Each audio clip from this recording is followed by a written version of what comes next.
आज की कहानी गौतम बुद्ध के जन्म से लेकर आत्मज्ञान की प्राप्ति और आगे की सफ़र तक की है। ये कहानी मैंने बहुत सारे स्रोतों से ली है और इन स्रोतों से जो मैंने पाया, जो समझा, यही मैं आपको सुनाने जा रही हूँ।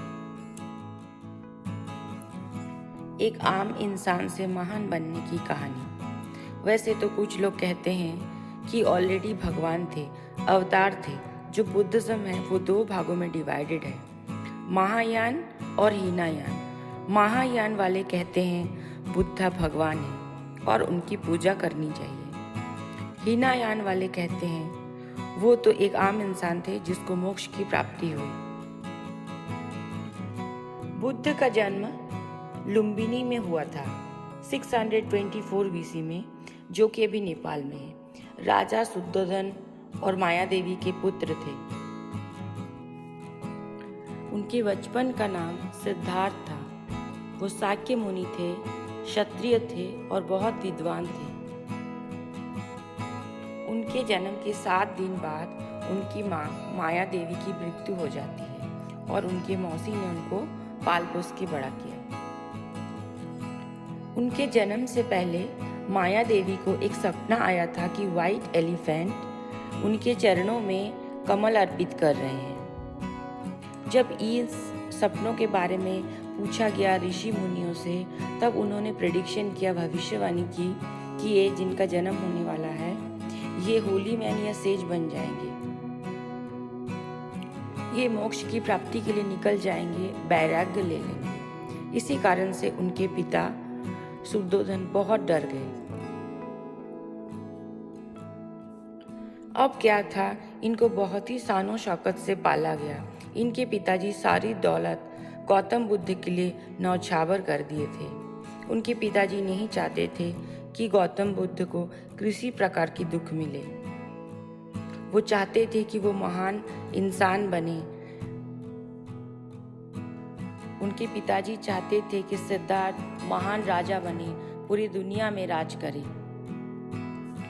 उनके पिताजी उन्हें 3 महल दिए थे। तीनों महलों में तालाब था और उन तालाबों में रंग बिरंगे कमल खिलते थे। बस वो चाहते थे कि उनको कोई दुख ना पड़े, लेकिन होनी को कौन टाल सकता है। 16 वर्ष की आयु में उनकी शादी करा दी जाती है यशोधरा से। उनकी कज़न होती है और वो एक दूसरे से बहुत प्यार करते हैं, एक दूसरे के प्यार में लीन रहते हैं। और उन दोनों का आगे चल के एक बेटा होता है जिसका नाम होता है राहुल। एक दिन बुद्धा बोलते हैं कि बहुत सालों से मैं यहाँ कैद हूँ, बाहर नहीं गया हूँ, मुझे बाहर घूमना है। अपने सारथी के साथ वो बाहर जाते हैं और सफर में वो सबसे पहले एक वृद्ध व्यक्ति को देखते हैं। तो गौतम बुद्ध अपने सारथी से पूछते हैं कि ये क्या है। सारथी समझाते हुए कहते हैं कि भगवान, ये व्यक्ति वृद्ध हो चुका है, हर इंसान वृद्ध होता है। थोड़ा और आगे जाते हैं तो एक बीमार व्यक्ति बैठे रहते हैं। सारथी बोलते हैं कि ये बीमार है, हर इंसान जो बूढ़ा होता है बीमार होता है। और फिर आगे जाके एक मृत व्यक्ति को देखते हैं। सारथी समझाते हुए कहते हैं कि ये व्यक्ति मर चुका है, जो भी जन्म लेता है वो मृत्यु को प्राप्त करता है, मृत्यु उसकी निश्चित है। तब भगवान बुद्ध कहते हैं कि तब मैं भी बीमार होऊंगा, मैं भी बूढ़ा हो जाऊंगा और मैं भी एक दिन मर जाऊंगा। तो सारथी समझाते हैं कि हाँ, सब लोग जो भी इस दुनिया में आए हैं सबकी मृत्यु निश्चित है। वे जाते बड़े खुश हैं, पर वापस आते समय बहुत दुखी हो जाते हैं। उनको बहुत दुख होता है कि एक्चुअली इस दुनिया में सुख तो है ही नहीं, बस दुख ही दुख है। लोग ऐसे जी रहे हैं, लोगों के पास खाने को नहीं, रहने को नहीं। और फिर वो डिसाइड करते हैं कि मोह माया में और घर में रह के मैं कुछ नहीं कर सकता हूँ, मुझे बाहर निकलना ही होगा, सब कुछ छोड़ना होगा।